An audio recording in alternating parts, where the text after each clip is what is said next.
दोस्तों, हम लोग संगम जाते हुए रास्ते में हैं और हम लोग महावीर मार्ग से, जो संगम अपर मार्ग है लिखा हुआ है, उसी रास्ते से होकर के संगम जा रहे हैं। दोस्तों, इतनी ज़्यादा भीड़ है, आप देख सकते हैं। मैं आपको मोबाइल ऊपर करके दिखा रहा हूँ।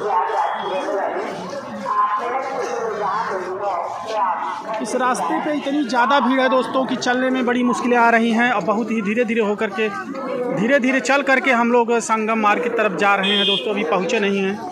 अभी मुझे लगता है करीब हम लोगों को पहुँचते 1 घंटे लग जाएगा मित्रों। और जैसा कि आपको दिखाई दे रहा है, अत्यंत बहुत ही ज़्यादा भीड़ है और पता नहीं कौन सा वो मंत्र है, कौन सा वो फूक है जिसको हम कहेंगे आध्यात्मिक मंत्र, आध्यात्मिक फूक वाला मंत्र कि विभिन्न संप्रदायों को, हिंदू धर्म में भी एक नहीं बहुत सारे संप्रदाय हैं मित्रों। आप लोग देखते भी होंगे कि आपस में संत लोग भी झगड़ते रहते नहीं हैं। एक तरह से वैचारिक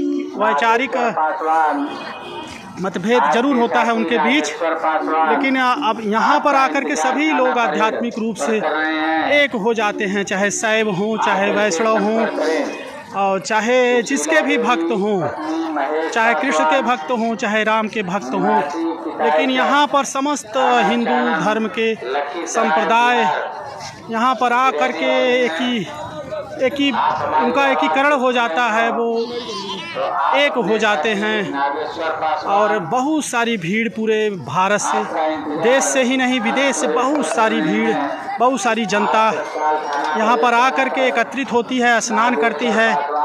और इस चीज़ में कौन सा आध्यात्मिक रहस्य है, देश और विदेश हर जगह के लोग जो है इस बात को जानने के लिए उत्सुक रहते हैं और इसी लालसा में यहाँ पर आते रहते हैं कि कौन सा वो तत्व है जो समस्त लोगों को एक कर देता है यहाँ पर इस संगम के तट पर। और जैसा कि आप जानते हैं, पूरे भारतवर्ष में 4 जगह मित्रों संगम लगता है। संगम का मेला, ये कुंभ का मेला लगता है। हम कुंभ तट, गंगा के तट पर पहुँच करके हम वहाँ पर और सारी बातें आपसे शेयर करेंगे दोस्तों। तो जो वो 4 जगह है मित्रों, एक तो है हमारा प्रयागराज, और एक है आपका उज्जैन क्षिप्रा तट के किनारे, और नासिक में भी ये संगम मेला या ये कुंभ का मेला लगता है।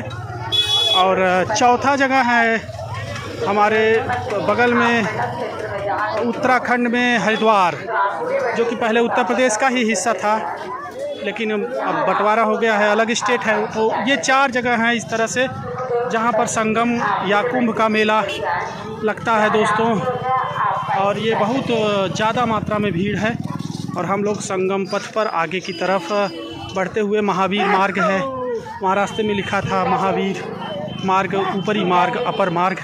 तो जैसे ही हम तट पे पहुँचेंगे, हम और भी संगम के बारे में क्या है, कैसे है, और आपसे चर्चा करेंगे दोस्तों, आपसे बातें शेयर करेंगे। और तब तक हम लोग रास्ते में आगे की तरफ बढ़ते हुए, और मित्रों यहाँ तक आते आते बड़ी थकान लग जाती है, बहुत भीड़ है। हम लोग जैसा कि जंघई स्टेशन से चले, फिर इसके बाद ये संगम प्रयागराज स्टेशन पर उतरे, वहाँ से बहुत सारी भीड़ थी और वहाँ से हम लोग पैदल आते हुए, काफ़ी पैदल चलना पड़ता है। और चूँकि ये 5वां स्नान है, ये माघ पूर्णिमा का स्नान है मित्रों, माघ पूर्णिमा का स्नान। आज संत शिरोमणि रैदास जयंती भी है, तो आज माघ पूर्णिमा का स्नान है मित्रों।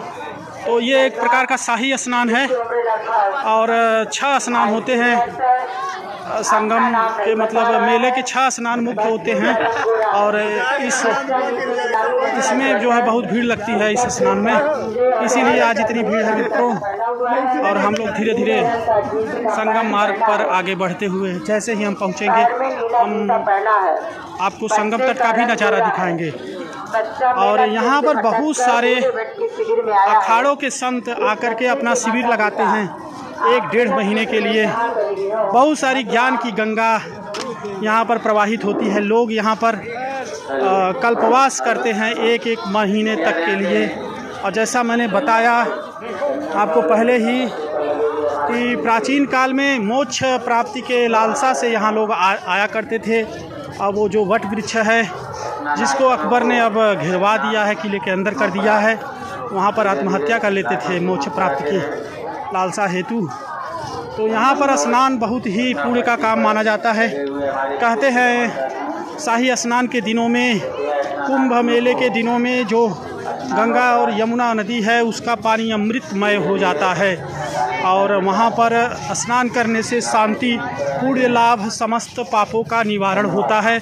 समस्त प्रकार के दोष, ग्रह बाधाएं आदि सब नष्ट हो जाते हैं और इसी मान्यता से प्रेरित होकर के शायद लोग इतनी बड़ी संख्या में देश से ही नहीं विदेशों से, विभिन्न प्रांतों से, हिंदू धर्म के विभिन्न संप्रदायों से सारे मतभेद को भुलाकर एकीकरण करते हुए गंगा नदी में स्वयं को स्नान करके कृतार्थ मानते हैं।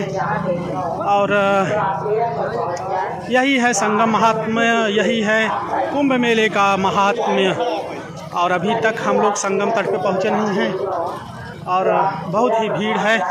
किसी तरह से चलते हुए संगम तट पर जाने का प्रयास करते हुए देखिए कहाँ तक सफलता मिलती है। और जैसे ही हम वहाँ पहुँचेंगे आपको संगम तट का नज़ारा भी दिखाएंगे। दोस्तों देखिए कितनी भीड़ है, सरसों डालने की भी जगह नहीं है कि अगर आप सरसों फेंक दीजिए तो शायद वो नीचे न गिरे, इतनी ज़्यादा भीड़ है मित्रों।